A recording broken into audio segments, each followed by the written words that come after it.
feel get the pain. Your face feel get the pressure.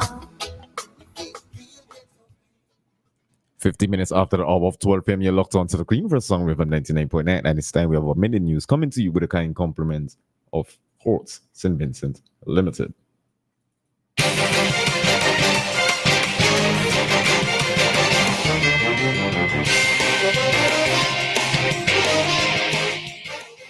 Good afternoon and welcome to WEFM's Midday News, brought to you with a kind compliment of Court St. Vincent Limited. It's back to school with Quartz Optical. Get frames and lenses for children of all ages, starting at only $299. Shop now and pay later with 25% off credit and 20% off cash purchases, so you can get ready for back to school with ease. Book your appointments online at quartzoptical.com. Quartz Optical, value you can see. Terms and conditions apply. Welcome back to WEFM's Midday News, brought to you with the kind compliments of Court St. Vincent Limited. I am your presenter, Rajiv Providence. First, on the local scene, a total of 119 dengue fever cases have been recorded in St. Vincent and the Grenadines so far for the year 2024. This was announced by the Ministry of Health, Wellness and the Environment's Epidemiology Unit in an official release, where they noted that of those 119 cases, 23 were recorded in June and 82 recorded in July. The ministry in their release said that based on the epidemiological data, the number of lab-confirmed cases of dengue fever has exceeded the threshold of the number expected, indicating that there is a dengue fever outbreak in SVG. The Ministry of Health is calling on all homeowners, community groups, to search and destroy mosquito breeding sites or those with the potential to become breeding sites in and around your settings. The Health Ministry, in an effort to combat the further spread of the virus, has increased public awareness and health education interventions across SVG for various target groups, as well as increased surveillance, including the use of GIS mapping for more targeted source reduction. The ministry has also strengthened its human resource capacity at the Vector Control Unit with additional staff for source reduction and increased fogging exercise across SVG. A private company has also been contracted to provide additional support to the Vector Control Unit for fogging and source reduction in the Southern Grenadines. According to the Ministry of Health, persons at risk of experiencing severe symptoms of dengue fever are children, pregnant women, and the elderly, especially those with limited mobility, are asked to take extra precautionary measures as the virus can be deadly. In a continued effort to support education for low-income families, the National Telecommunications Regulatory Commission, the NTRC, has awarded bursaries to 6 students for the year 2024.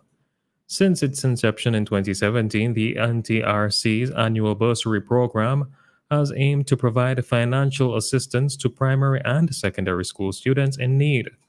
This year, the bursaries were granted to 3 primary and 3 secondary school students from various schools across St. Vincent and the Grenadines.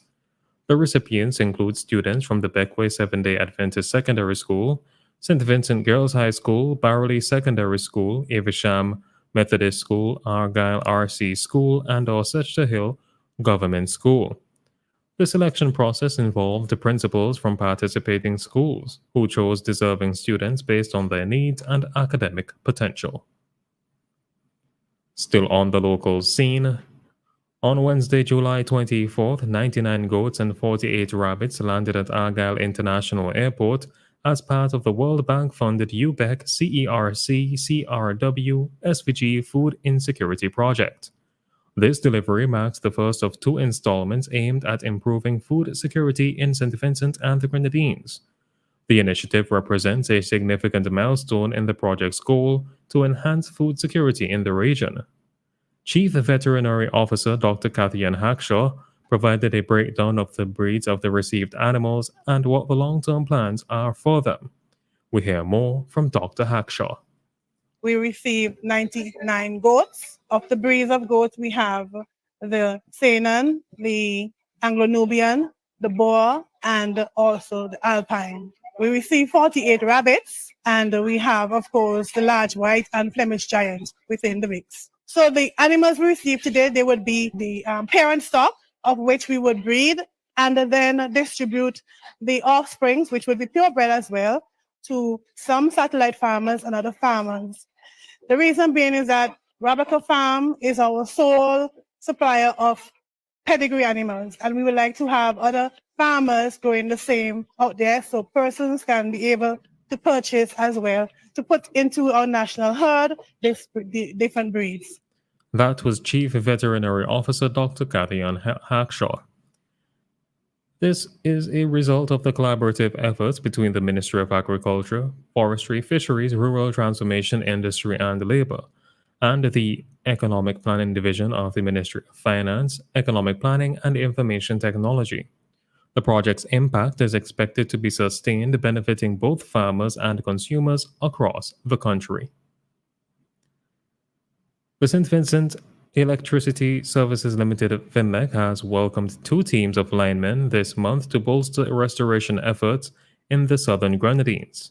The teams, comprising 5 linemen from Antigua Public Utilities Authority (APUA) and 3 from British Virgin Islands Electricity Corporation, the BVIEC, arrived on July 21st and July 24th respectively.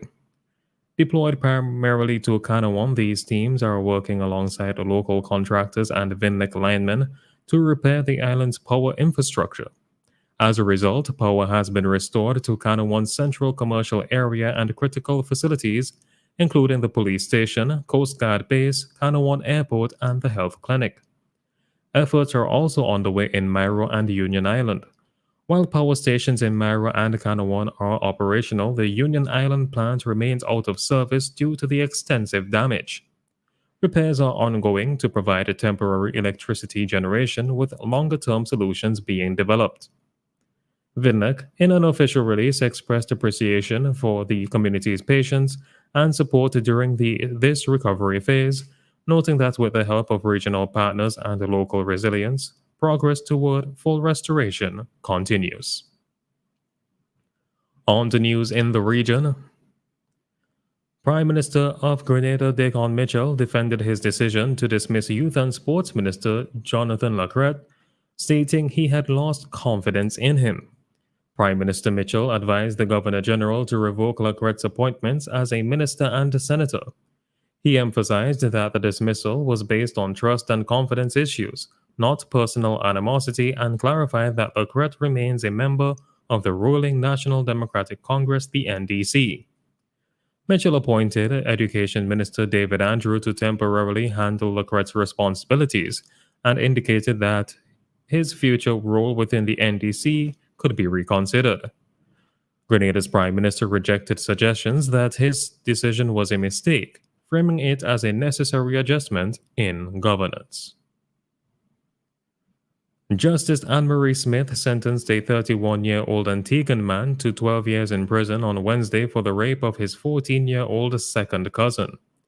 The crime occurred on August 1, 2020, while the victim was visiting the man's home and her father was away. The man took advantage of the situation and assaulted the girl. The victim reported the incident 4 days later following behavioral changes that concerned her parents. Despite the man's denial and conflicting statements to the police, a jury convicted him of rape. Antigua and Barbuda's Sexual Offences Act of 1995 does not categorize the crime as incest, as it pertains to closer blood relatives such as parents or siblings. On the international scene, millions of residents in northern Nigeria are on the 24-hour curfew due to widespread protests against the high cost of living. States including Kano, Jigawa, Yobe, and Katsina have imposed these restrictions to prevent participation in protests, which have been marred by looting and vandalism. Protests began with large demonstrations in Kano, where police used live ammunition, tear gas, and hot water to disperse crowds, resulting in 3 deaths and numerous injuries. Looters targeted warehouses and 269 people have been arrested. Amnesty International reported that 13 protesters were killed nationwide on the first day. Borno State also imposed a curfew following a deadly bombing in Kawari that killed 16 people with suspicions of Boko Haram involvement. Protests inspired by recent successes in Kenya are fueled by anger over President Bola Tinubu's removal of a fuel subsidy, which led to soaring prices and increased living costs. Demonstrators are also calling for electoral and judicial reforms. Finally, in sports, matches in the National Table Tennis Championships continued to be played on Wednesday, July 31st, which saw Macaulay Hazelwood beat Shaquan Graves in the open singles men's round of 16. Wednesday's event also saw Zayden Cyrus beat Tycho Pierre, Romano Spencer beat Kimoni Choi, and Jelani Cumberbatch beat Gosran Samuel. Damian Dublin, Jeremiah Bascom, Caleb Howard, and Sean Stanley received byes to the quarterfinals. In the open women's singles semifinals, Shanice Yadelpesh beat Jessica McCarter and Leah Cumberbatch beat Lukia Premraj. The finals of the National Table Tennis Championships will begin on Saturday at 10 a.m. at the West St. George Secondary School. It will include the following categories: pre-cadet boys and girls, cadet boys and girls, junior boys and girls, senior open men and women, doubles and mixed doubles men and women, and teams. This has been WEFM's Midday News. I have been your presenter, Rajiv Providence. Join us again at 3 o'clock for WEFM's 3 p.m. news. WEFM's Midday News is brought to you with the kind compliments of Court St. Vincent Limited. It's the Quartz Appliance Event. Cook it, fry it, bake it on a new Mabe 30-inch gas stove for only $2,399. Stack it, pack it, and chill it with a Frigidaire 12 cubic foot fridge for $2,799. Laundry piling up, wash it, spin it, dry it, and save $400 with this Mabe 19 kg top load washing machine. Now only $2,399. Get it now and pay later. It's the Quartz Appliance Event only at Quartz, bringing value home.